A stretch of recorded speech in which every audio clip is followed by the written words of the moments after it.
Hey there, Friday Night Movie family. This is a fantastic episode with special guest Louis Ozawa, star of Hunters Season 2 on Amazon Prime. First, we do the interview with Louis, and it is a really special interview, so we hope you enjoy it. And then afterwards, we do about 15 minutes just reviewing Season 2 of Hunters. So you get the interview, and you get the Friday Night Movie take on the season, which, spoiler alert, we loved. Also, spoiler alert, there are a lot of spoilers in this episode. So how about you go watch all of Hunters Season 2 and then dig into this episode of Friday Night Movie. Thanks as always for listening.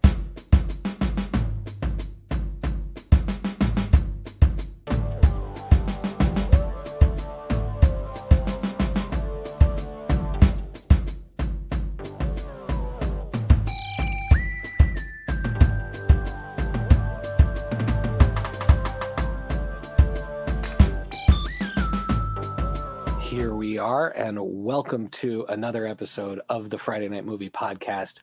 With us today is an actor you have seen in so many things, and not only have you seen him in so many things, but so many things that we love.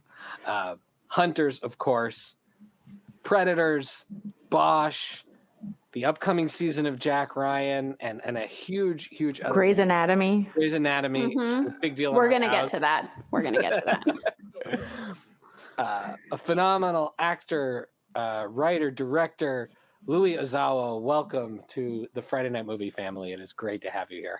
Great to be here. Thanks for having me. It's so exciting and surreal, right? It's always a little bit surreal when you spend a lot of time watching someone on screen and you've seen all these different characters, and then we just get to talk to the real person. It's always the most exciting. So thank you so much for being here. I hope it's not a letdown. Yeah. I doubt it. So last night, as luck would have it, I promise I did not plan this. I had wrestled the remote control away from my daughters. My house works very different than our house did growing up in terms of who has remote control dominance. But I was able to get the remote control for a few minutes, and I was flipping channels, and lo and behold, Predators was on FX last night. Awesome. And so I felt like this was meant to be, because we're going to talk about all your current work. But I got to watch you played Hanzo. I got to watch you have the best fight in all of the Predator movies. I have seen all of them. I'm a big fan of Predator, Alien, all of that. But that one-on-one sword fight scene is absolutely incredible. And in my opinion, I refuse to believe that Hanzo is dead. Oh, same. It's not confirmed. It's not confirmed. It is not confirmed. That's true. Yeah. He just looks tired at the end. It was a Yes. He's hobbling around somewhere on that planet.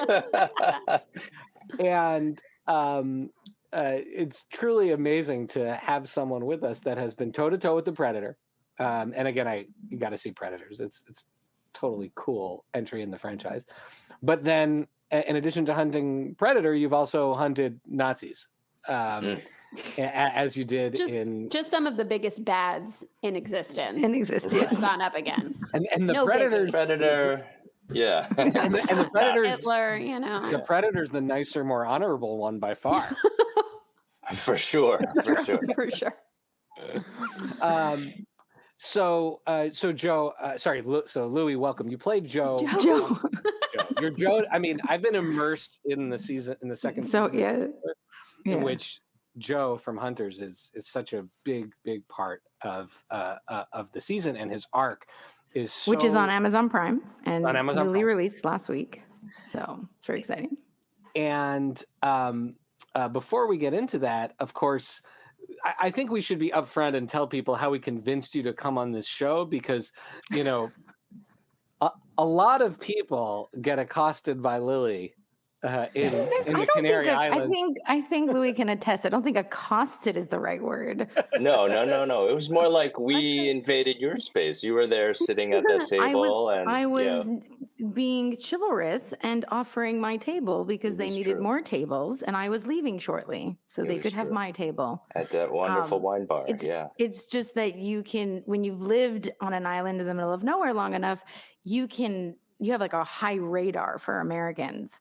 And so, and especially producers, you can tell when it's not only Americans, but it's not like somebody off a cruise ship, but a group of people that are there shooting something, because a lot of movies are shot here.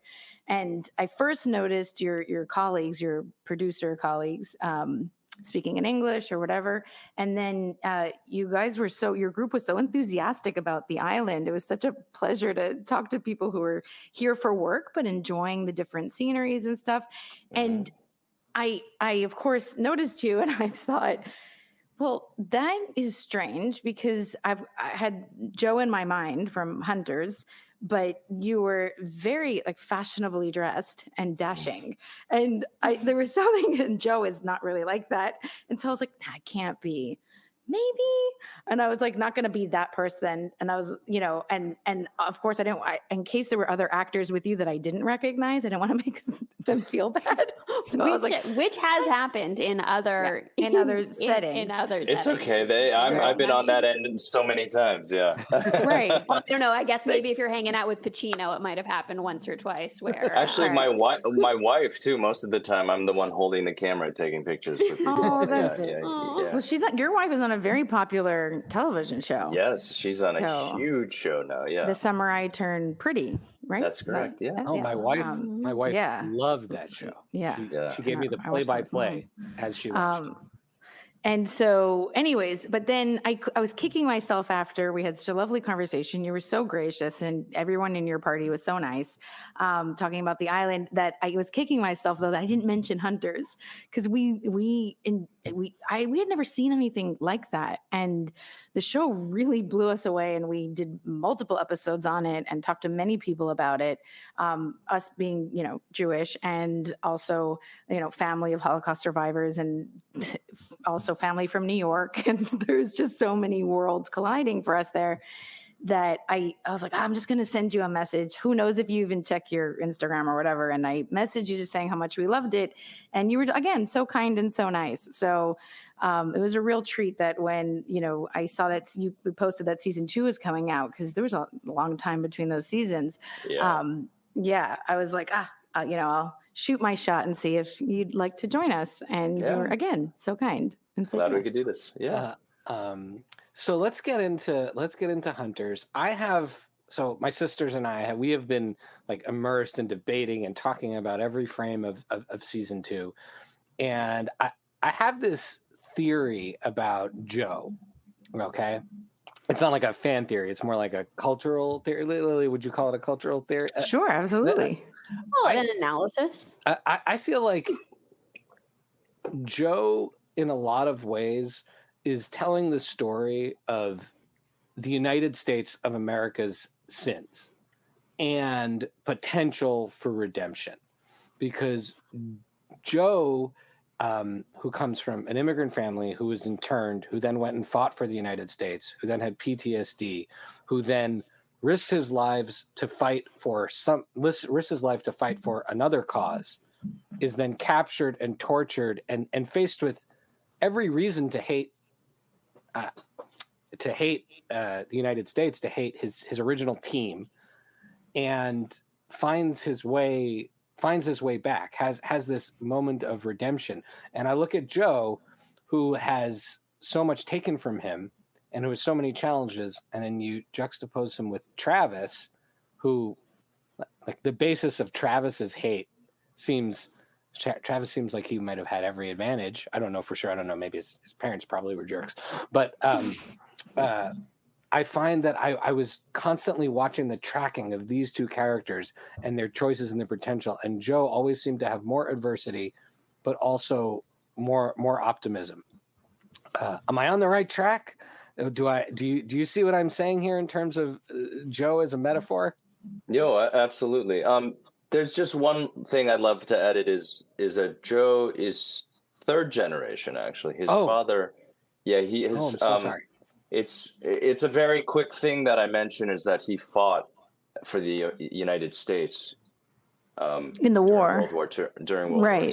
So right. it was a U.S. That's true. Oh, that is true. That is true. When you're speaking with Mayor in the office. Oh, right. I'm so sorry. Right. Generationally, it's a little confusing because I myself am the son of an immigrant. But Joe in the 70s fighting in the Vietnam War, his father was an American citizen fighting in the 442nd, which, as you probably know, is infantry regiment, solely Japanese American, or there were a few other Asian Americans, but entirely Asian American group that was sent to Europe. And some of these troops had liberated some of the concentration camps, actually, and were sent to the European front, not to the Pacific. Which now makes sense, because then I believe Mayer says something to the effect of, finish what your father couldn't. Or something that. And so I think that your metaphor still works, Shai, though. It does work. I wasn't. I just wanted to piggyback on top of that, and I think that that kind of speech that he has is that he didn't know any better. He was Joe is the ultimate kind of American name. It's the G.I. Joe. Right. It's David and I, the creator, we spoke about this at great length as we began season 1, and what his optimism was, and then how he was let down by his own country over and over and over again. And yet, in spite of that all, he kept fighting and fighting and fighting until he couldn't anymore momentarily and was broken down by the master manipulator of them all. And so season 2 was like kind of playing with that moment, kind of what happens to someone who's been broken this badly and tipped over the edge. What happens? And you see a monster come out, a different kind of monster. And we think that we lose Joe forever. And I don't think, one of the things that I really worked on was, I don't think within a season you can resolve someone's trauma in that way. And so that it's a process. Maybe for the rest of his life, he'll be working on this thing. So the kind of idea that he is on, the name Mizushima means, and this was something that David came up with, was that Mizu means water in Japanese, and Shima means island. So he's kind of a lonely island in the middle of this big ocean. And wow. That was kind of the metaphor that I played with through both seasons.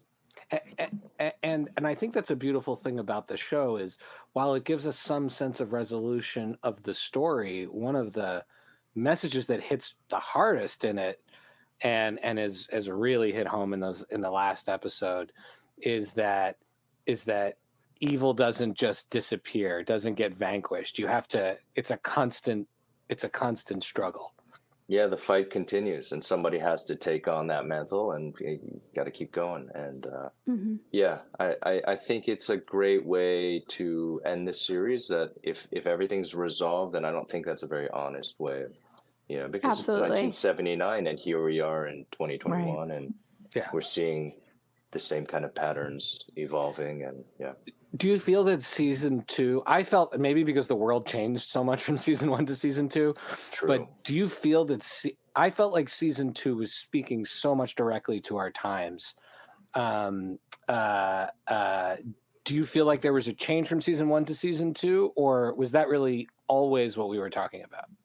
I think it was always what we were talking about, but if you can remember, we premiered just a week before COVID shut down the entire world, and people were desiring to see things like Ted Lasso, things that were kind of uplifting people's spirits. It was too much to see this mirror in front of your eyes, to see. I mean, as you know, when we started the show. I mean, we were in the midst of the Trump administration, and so certainly all this ugliness was coming to a boil, and we saw it happen in the midst of the ugliest of people and the best of people during these pandemic times. And now we've had a little bit of time, a few years have passed to kind of digest that, and I hope people kind of revisit the first season and see how kind of relevant that was at that time as well. Absolutely. There are elements of so us, again, like Lily said, being Jews, there are clips from that first season that I am consistently showing people still. There's elements of the first season, in particular the there's the game show. I don't know if you remember the game Yeah, show of scene. course, yeah. Why I think it's why does everybody hate the Jews, or it's something that I keep a clip of that and I use it to show people when I'm trying to make an educational point.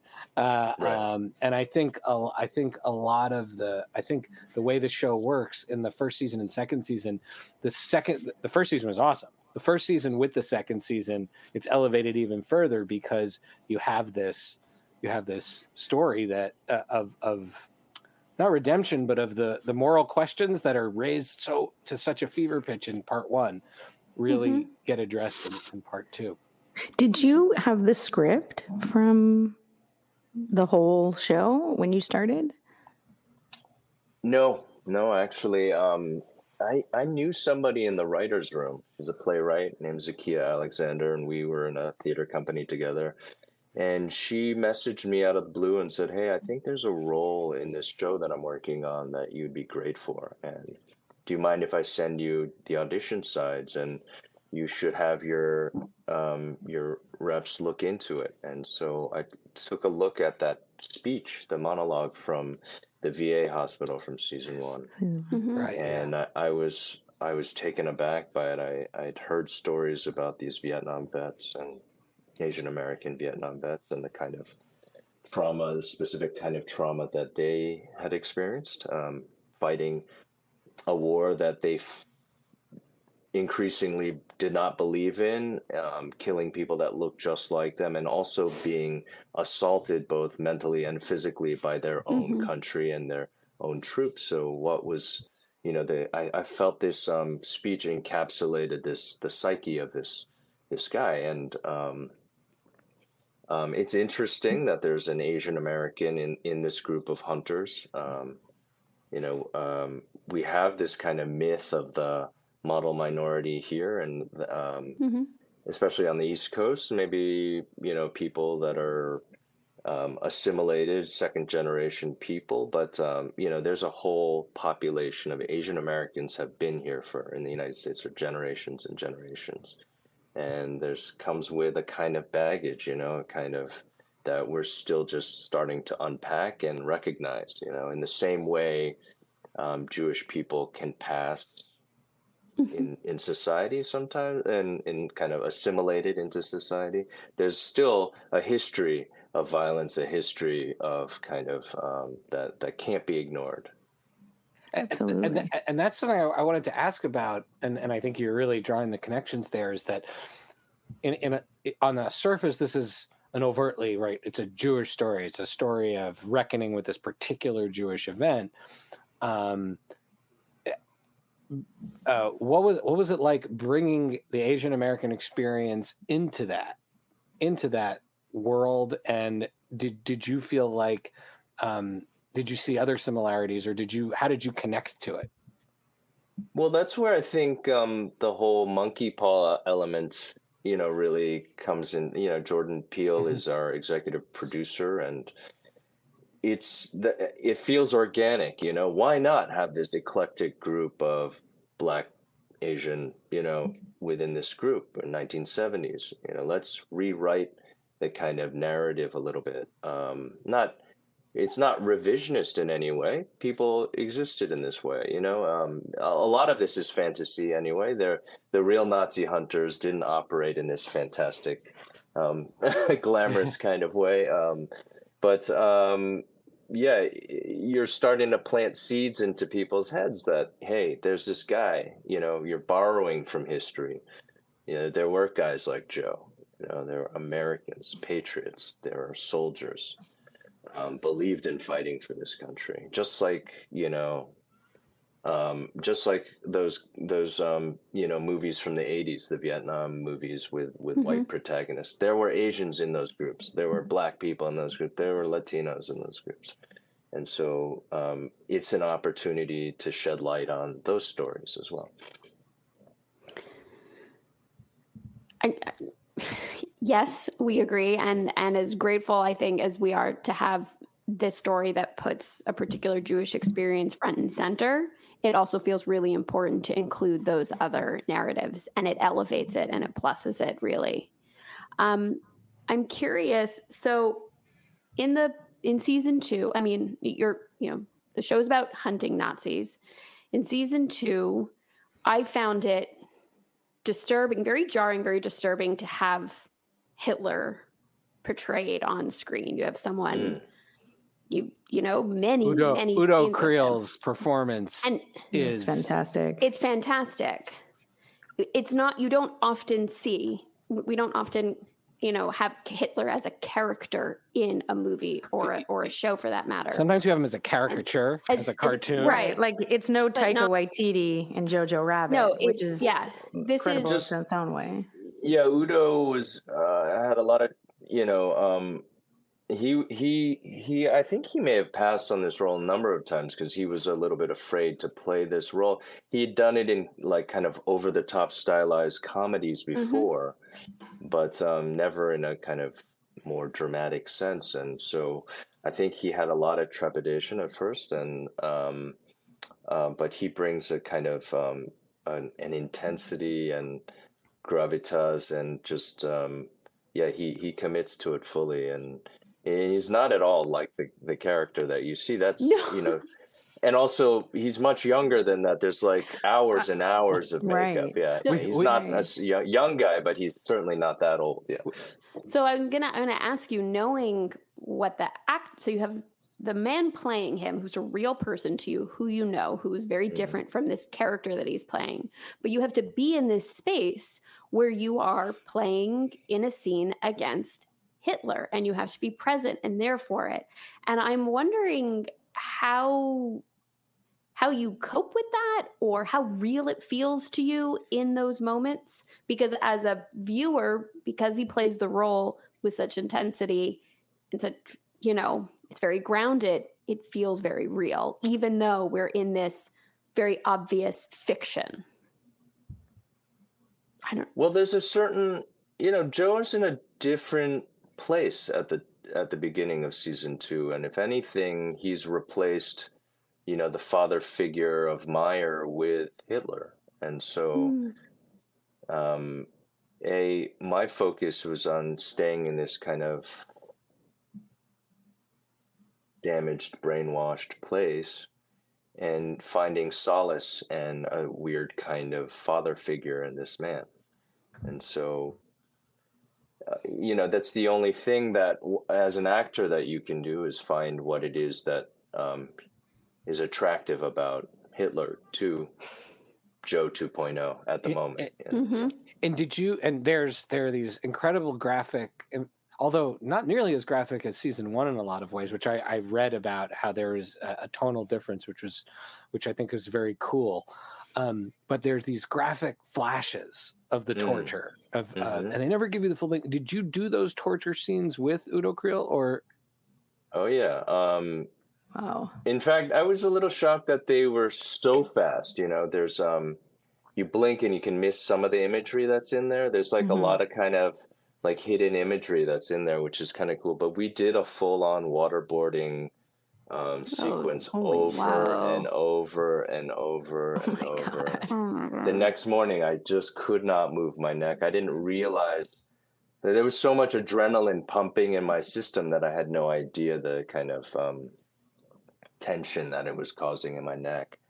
And the next morning, I couldn't move. Like I was just kind of walking around like this, and I had to call a chiropractor to release all this for maybe 2 or 3 sessions. I pride myself in being able to turn it on and off. I'm a trained theater actor and fairly physical, and I thought I could, but I guess it was a little too much. Yeah. I'm screaming, shouting, and and my hands weren't tied behind me. It was done very safely, but at the same time, emulating those kind of emotions maybe kind of seized something up in my neck.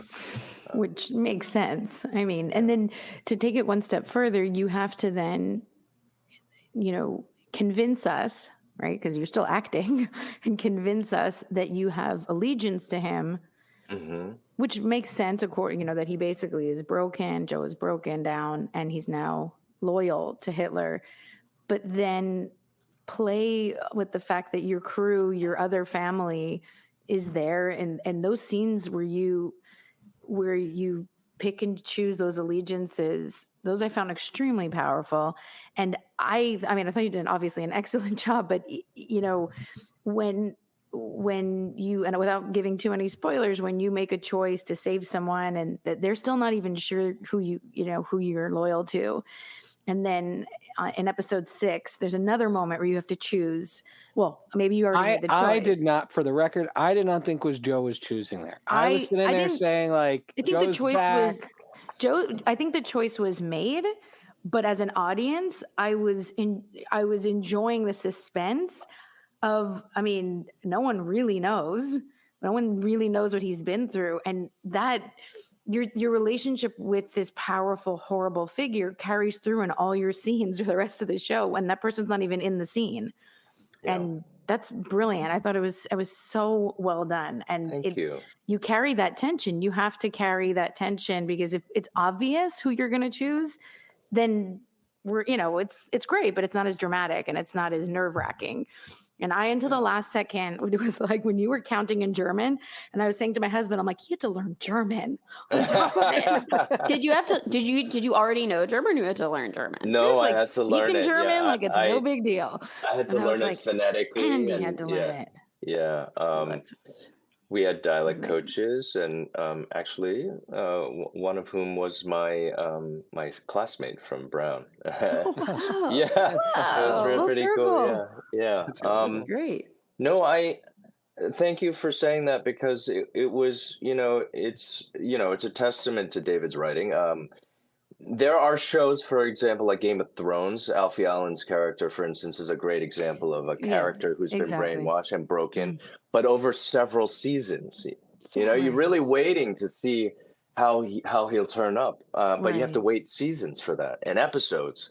And our show is just not like that. We have so many storylines that are packed into every episode, and so there's a kind of economy of storytelling. The moments they're very short, but have to feel epic and long in the moments. So, like my brief moment with Roxy, which I won't go into too much detail about, was such one of my favorite moments. And there's no dialogue in that moment, but it's an extended kind of pull out of reality for a moment, and just that one look, and that could be, personally, Tiffany and I have like 3 years of history now. She's a good friend, and we just had dinner last night. We're our spouses are friends. We just have that kind of shorthand with each other. So when we see each other, there's something, that happens. And literally, first season, we're all together as a group, and second season, it's like we start all apart and we have to come back together. And so the moments where we come back together, it's kind of like a party. It's like, yeah, we get to play together again. Well, it was great seeing, episode 6, which is like, I don't know, The Dirty Dozen, or, any of the great raid movies with all of the tension. And it's so great to see you all back together. You mentioned something, I don't know, maybe you're tired of answering this question, but you do a lot of acting just with your face. In fact, I thought there's one scene with no dialogue. That's what I meant. Like, there's a lot of acting that you have to do. Face acting. Face acting is the technical term. Term. I think that's how they call it in theater but school. There's even a moment. It's when it's in the shootout in the house, and you had to flex your forearm. I don't know if you remember this. There's this one shot at like the shooting up, and you flex your forearm, and I was like, I'm ready to give that forearm like an Emmy Award, because I felt like I got all of Joe's conflict in the flexing of the forearm in this moment where he's deciding what to do with his gun. What's it like navigating the challenge of not having so many words, but having it's something I learned in Predators, I guess. I spent 3.5 months on that movie shooting almost every day with one line of dialogue. It's insane. I'm one of the guys who lasts almost to the end in that movie, and I remember, one of my first conversations with Robert Rodriguez, I was like, I jokingly, I was like, well, I only have one line, and he was like, those are the best kind of characters. And it was almost like he was offended. And I was like, oh my God, I've offended Robert. I've just met the guy. I'm not even exaggerating. This was my first studio film. I'd never done a studio film before, not even a small part. And here I was, one of the leads of this movie. And there was offending Robert Rodriguez the first time I met him. No, but, he was like, no, seriously, those are the best kind of roles. And then I thought about it and, as it was a learning process, how do I tell a story? And, television is a more dialogue driven kind of medium for the most part. But film, especially with these action movies, they're essentially silent movies for large parts of it. So I learned very quickly, and and that led to movies like The Bourne Legacy. And so when I step on set on something like Hunters, I feel like I have an edge in I have years of experience. And so, yes, this is the moment of tension, right? The calm before the storm. The camera has to pick up the tension. If it's, capturing your hand on the barrel, like the amount of tension you have on that gun without squeezing the crap out of it. But, there's a little detail in that same sequence when I'm reloading the Winchester rifle, right? Because it's not a kind of gun that you can quickly, reload. You've got to actually put the bullets in. And so, that was one thing that I kind of suggested to the director. I was like, can you give me one more shot where I'm reloading? I think that'll add more tension to the scene, right? You were right. We're not just shooting indiscriminately. That's in the cut. That's in the. I remember that. I remember that out of this moment of anxiety. Right. Well, who's going to win, right? Oh, this is a moment where you can get shot, so it adds danger to the scene. Yeah. And it's also giving your character a moment to pause. Like you have to pause to reload. I thought in that moment, I was like, well, Joe has to stop and think what he must realize what he's doing now. He has a moment that extra pause was there's definitely, he's being outgunned from like 3 different directions, so what is the thought process going on in that moment? Wow. Okay, we want to be mindful of your time. So we're many questions. I could literally talk about this. Please go. I'm ready to but I want to throw a few of our quick fire questions at you. Okay. And these are a little bit goofy on purpose, so you can have as much fun or be as serious as you want. You will be right no matter what. Okay. Of the Hunters characters, who would you want to befriend? Not who should Joe be friends with, but Louis. Like, you're hanging out in New York. Which Hunters character do you want to hang with? For a great night out, Lonnie, for sure. I was going to say, for as much as Joe is silent, you've got Lonnie talking. But if I were going to have to spend the rest of my life with somebody, probably Roxy. Yeah, she's pretty awesome. Very cool. Yeah, she's very cool. Roxy's very cool. And also a hat tip to Josh Radnor, who is who I thought was fantastic in that show. Yeah, it's a wonderful character that he definitely works hard to create, because that's not at all what he's like.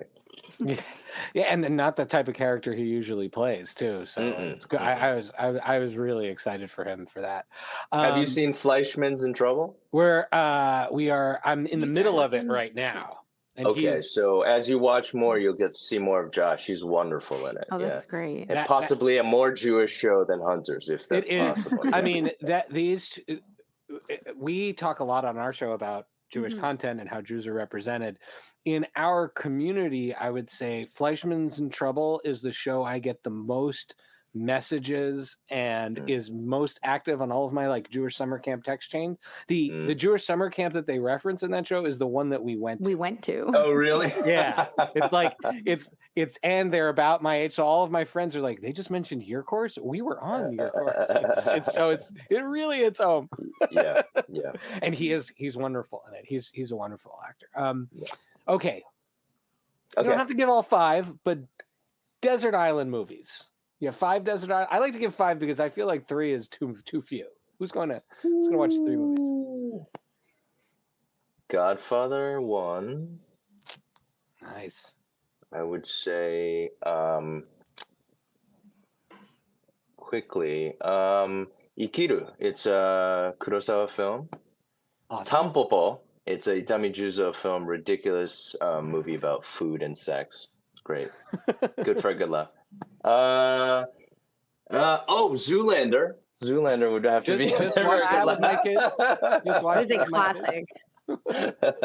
My wife says I have highbrow and very lowbrow taste. That's how we like to. Perfect. This With this is crowd. perfect. The Other Guys. I don't know what it is about that movie. I Will go back Ferrell to that. and I love it. I love it. What are we up to? 3. The Other Guys have some very smart stuff in it. Yes, right. It has right? like It's if sneaky. you watch The It's Other sneaky. Guys after you've seen The Big Short, you go back and you're like, Adam McKay. That's was where he started essentially- working on it. Yeah. He was There you go. Planting the telegraphing seed. There you go. his There you go, yeah. style there. It was great. Yeah. What are we up to? 4? Geez, why can't I think of anything right now?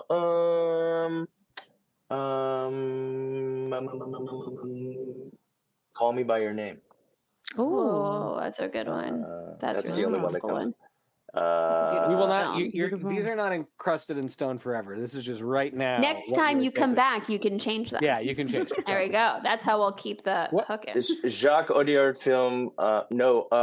This Jacques Audiard film called "The Beat That My Heart Skipped." I'm not sure what the French title is. It's beautiful. Oh. Like, that's all I know. Yeah. Okay. That's Wonderful. it. All Those are right, great. everyone. That's These longer are than I some thought it serious would. recommendations. Love This this. is better than the usual I'm Yeah. actually Godfather great. Star Wars recommendations. You had the Godfather. Really well. I did have the Godfather. We just watched The Offer. I don't know we if just you've watched seen The Offer. Oh yeah, It's a lot of fun. Wow. Yeah. It is a lot of fun. What about? Do you have a favorite movie that would surprise people? I guess not. I bet you said Zoolander after you said all Yeah. these other serious. That would be that- one of them for that's the sure. For surprise. sure. Yeah, that's the surprise. It's great though. So let's play our signature game here. This is called Buy, Rent, Meh. I'm going to give you 3 things, hmm and you remember the age of videos. We don't have. Sometimes we have younger guests. We have to explain to them that there was this place where you'd go and rent videos, or you'd buy them, or you give something. Or so we have 3 levels. You can buy a movie, you can rent a movie, or you can give it a meh. Now a meh does not mean negative because we love all movies here.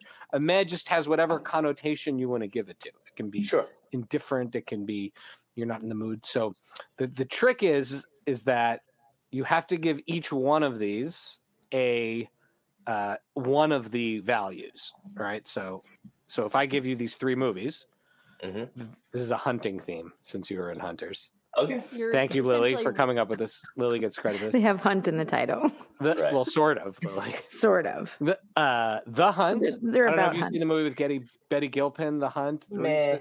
Okay. Okay, interesting. Haven't heard the whole list. Haven't I'm even- fascinated. Pre- Oh, pre- sorry. the- It's the- a Do you know ranking. why? Do you know actually our show? This is a little known fact. Our show is actually supposed to be called The Hunt. Oh. It was The Hunt, and that Oh. that movie came out, and then we had to Need to we change. changed to Hunters. Oh, wow. although I do like Hunters, the Hunters. Yes, and- actually, and I I see- couldn't imagine anything else. Yeah. and Right, now yeah. and that speaks to the ensemble a lot. That it's Right. about all the hunters. So, but I would hold that. I'm with you. That's a good reason to give something a man. good. Messed with your title. The original Predator, Because and that has hunting in it, right? Predator Lily- hunts. This is Lily's. And the Hunt for Particular Red breed. October. Because that has the word hunt in it. Buy. Right. Oh, that's easy. Buy the original Predator. Mhm. Rent The Hunt for Red October. Meh, The Hunt. Meh. I'll stream it. Perfect. I think that's great. That's That's perfect. great. Exactly. That's a Exactly. very streamable movie. I think that's perfect. We try to make these as hard as humanly possible so you can get creative. Now, the next one. We could not finish this podcast without mentioning the fact that you you acted went toe to across- toe with a Predator, with Hitler Mhm. and Al Pacino himself. And in your so career. we will take you out on this 3 Al Pacino movies: Pretty The fun. Godfather, Donnie Brasco, and Any Given Sunday. Buy Godfather for sure. Well, And Any Given Sunday, rent Donnie Brasco. That's a tough one. That one's really tough. Because I have a soft spot for Donnie Brasco. I'll watch that over and over again. Yeah, Donnie Brasco is my second favorite Al Pacino role after Michael Corleone. It's heartbreaking. His performance is heartbreaking, and that's the thing about Al. He's such a he brings so much feeling and warmth and heart to all of his roles. Maybe I'd rent Donnie Brasco. And then Any Given Sunday is very long. I hate to say but it's very long. I feel like you can watch it in pieces. It's extremely long. These are like the first DVDs I owned, so these are all. So I put them on it. I watch Any Given Sunday once a year at least. These are all It's a classic. It's classic. It's hard to say that, but yeah. My wife and I ran into Oscar winner at the time. I heard Oscar winner Jamie Foxx in an airport in Montreal, and all we wanted to talk about with him was Any Given Sunday. All we did was we didn't bother him too much. We just talked about Any Given Sunday. Oh man. Okay, Louis Ozawa, we are so incredibly grateful for you joining the Friday Night Movie family, and we are so incredibly grateful for you putting so much heart and soul into telling such a powerful story. Such a story of empowerment, and something for Jews. I think this is a really meaningful thing. Is to have this story told in this creative, inventive way, and we're so grateful for you being a part of it. Thank you so much for having me on this show, and I feel honored to be a small part of a part of this show, Hunters, which is. I'm glad it has that kind of meaning for all of you.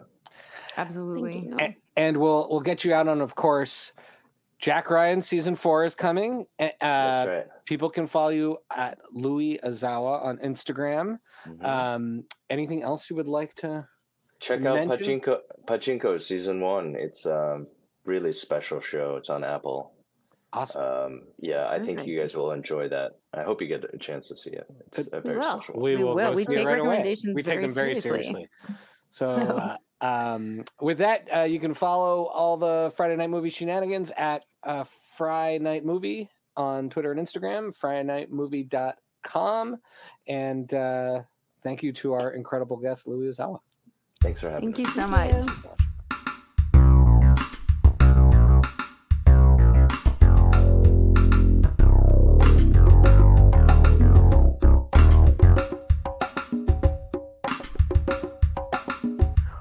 Here we are for some bonus minutes in our episode where we did the interview with Louis Ozawa, because we loved Hunter season 2 and we need to break it down a little bit further.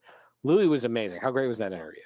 That was just I'm still so special. processing how deep and thoughtful that conversation was, and how after watching season 2, I have all these feelings that I don't know what to do with it. And what a privilege to get to spend 45 minutes just sitting and talking with him about it and processing that show with him.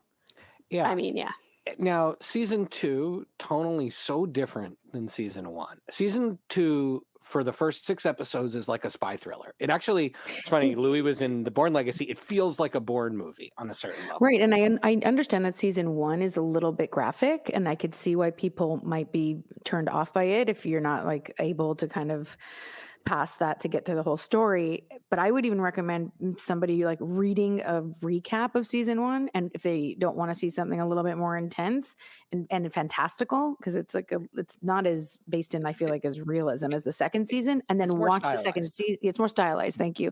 And watch the second season as this spy thriller. Here's my other fantastic theory. Here's my other theory as to why. Well, first of all, there's an amazing interview in the Hollywood Reporter with David Weil, the writer, the writer and creator. And he was talking about how that wasn't as necessary for this season's story. But here's my other theory.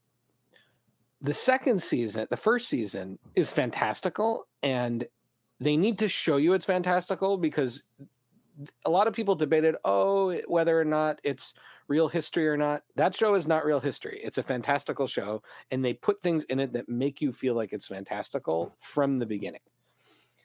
This season, they are hunting Hitler, and Hitler goes on trial. you don't need other fantastical things to go That's along enough. with that. Mm-mm. It would be like over the top. Instead, I feel like they invested in, I mean, that portrayal, Udo Kriehl's portrayal of Hitler is so terrifyingly real, right? It's not, he was in Iron Sky, the movie, the Nazis on the Moon movie, right? Right. Yeah. And he was recently in Bumper in Berlin, Pitch Perfect 2. He's like the evil father in that one, like this crazy artist, over the top artist character, German artist character. He's just a very funny actor. But like, I swear, if you told me this is what Hitler was like when he was an old, pathetic, evil man. And I think that like they do a great job of showing how he would still be so horrible, like to the people around him. Like he would clearly be a horrible person and capable of horrible things. And it goes on the theme of how evil doesn't die. Like evil doesn't just dissipate. As he got old and crotchety, he wouldn't just be like, oh, whatever, the Jews are fine. Like and also killing him doesn't stamp it out. No. It's and showing the movement behind him and his disciples and the idea of people wanting to take power, that speaks volumes on what is going on today.